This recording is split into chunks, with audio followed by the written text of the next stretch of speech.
Hola tripulantes, soy Ana Cristina Olvera y estamos aquí en Personas Espaciales de la Fundación Espacial de Katia Chazarreta y nosotros nos venimos aquí al backstage a platicar en corto con las personas espaciales para que nos sigan inspirando. Y ahora estoy aquí con Camille, mejor conocida como The Galactic Gal. Welcome, Camille. Thank you so much for having me. This is amazing. How has your stay in Mexico been so far? It's been amazing. We came in a couple days early and explored and everything because culturally this is the first time I've been to Mexico. I don't really count all-inclusives.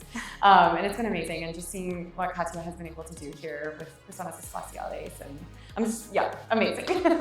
How do you feel the youth here in Mexico, the youth that are interested in the space sector? Yeah, I've actually had an opportunity to talk to quite a few of them today through several different master classes where I've just kind of introduced myself, and they got to ask me questions and stuff, and their eyes are just so lit up. They're so excited, and they're all just wow, we're actually getting a space industry here in Mexico, and how do I do this and this, and they're so interested in everything, and so I'm just so excited to be able to see these opportunities come to fruition for them. Tell us a little bit more about the Galactic Gal. Where does that project come from, and what is it about exactly? Yeah, so the Galactic Gal, so that's my online persona. I started it in May of 2020, it's COVID, and SpaceX was launching a mission called Demo 2, and it was the first time that we had launched US astronauts from US soil since 2011 with the retirement of the space shuttle.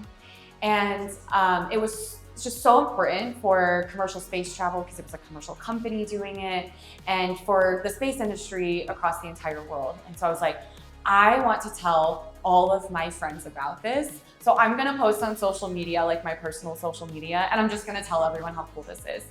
And I was like, let me just use a couple hashtags. I think that's what you should do.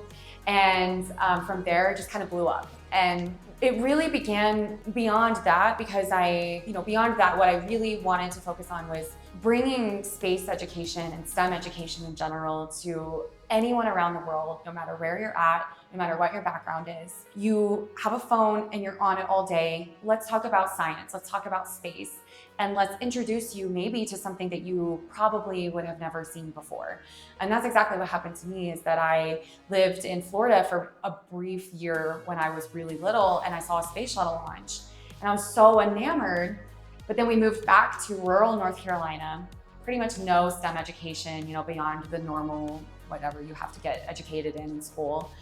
And I didn't see people in space. I didn't know any careers in space. I thought that was a far off thing that was not accessible to me. And I don't want anybody else to feel like that, And so that's really what I'm doing now. And I'm actually doing it full time now. So after 4.5 years, I'm able to do it full time. Why is it important to also, not only the engineering or the science part of the space industry, but also communications, marketing, and all sorts of other careers? Yeah, absolutely. Because space isn't just for rocket scientists anymore. It used to be very heavily engineering dominated, but it's not like that anymore, because we actually have a commercial industry that is really at the start of the boom, right? And it's just gonna dramatically take off in the coming years. And so before, when the only customers for the space industry were the government, you didn't really have to have marketing and communications, right? You didn't have to sell it to anybody. You didn't have to convince anybody the value of what you were doing. But now you do, right? It's a commercial company. It's okay, Apple, they could make an iPhone, but if they don't market it to people, no one's gonna buy it because no one's gonna know about it. Or if they don't tell you all the cool things that it can do to improve your life, you're gonna be why do I need that, right? And so that's really where we're at with space right now, is communicating the value of what we're doing, not just what we're doing, right? It's really cool. Space is obviously so cool, rockets and satellites and Mars and whatever, right? But why are we doing that? And that's really where I sit on the marketing and communication side. I always find very ironic that even though space industry is at the forefront of science and technology, it's very outdated in terms of representation, of inclusion. I mean, there's a very small amount of women participating, a very small amount of other minorities participating, or countries even. How can we change that for the future generations? I think it starts with representation. And, I think social media is obviously has its problems, and it's obviously, not used for good all the time.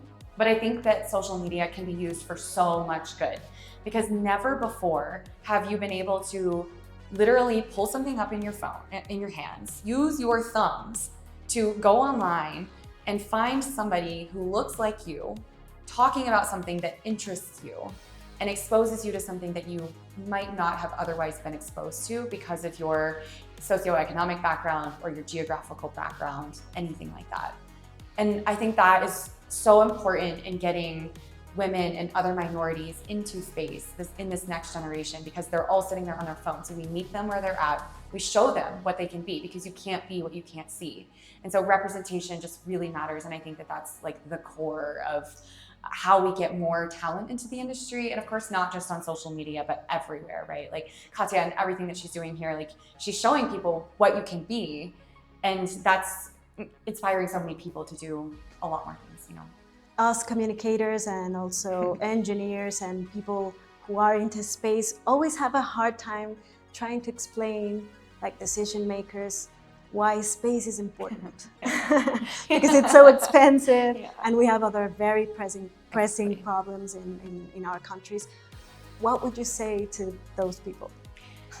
Yeah, it's hard, right? Because you don't want to alienate them. You don't want to be like, you're wrong, right? Because that's not how you get people to change their minds. You meet them where you're at and you talk about, hey, let's open up your phone, right? Let's look at Google Maps. Do you use that? The answer is yes, obviously. Okay, that comes from satellites. That would literally not be a technology that we would have without the space industry and the satellites that we have developed. Or they are really interested in climate change. Some of them are, some of them aren't, as we know. More than 50% of climate variables are measurable only from space. And a lot of people don't know that, because you can see the entire Earth. You can go around and around and around. You can measure micro and macro scales.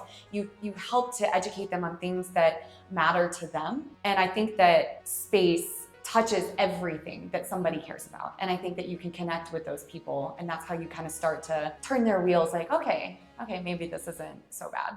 But it's really space is solving a lot of our global challenges. And it's critical to those challenges, from everything from climate change to food scarcity to resource scarcity. Like, hey, this crazy far out idea of mining an asteroid, that sounds like a total waste of time and money, right? But guess what? It's hard, it's environmentally harmful, and it's expensive to mine the metals that are in, the cameras that are recording this or the microphone I'm talking on.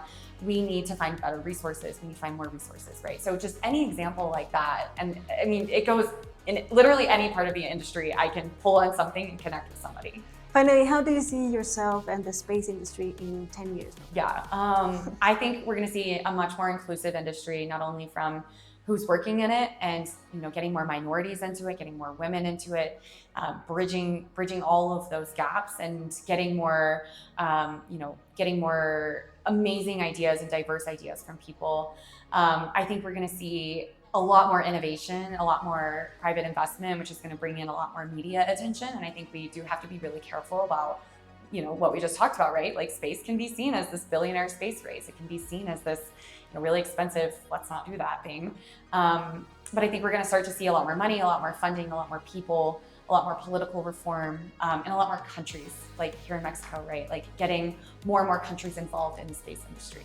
And then for myself, obviously, I would love to go to space one day. But right now, I'm really working on bringing STEM to people that otherwise wouldn't have access to it. For example, I just moved to Dallas, so working with rural communities in Texas that are really impacted by the lack of STEM education. Well, thank you for being here. Thank you so much. For doing Days with the Foundation. I hope you enjoy your stay in Mexico, and to not be the last one, of course. It will not be the last one.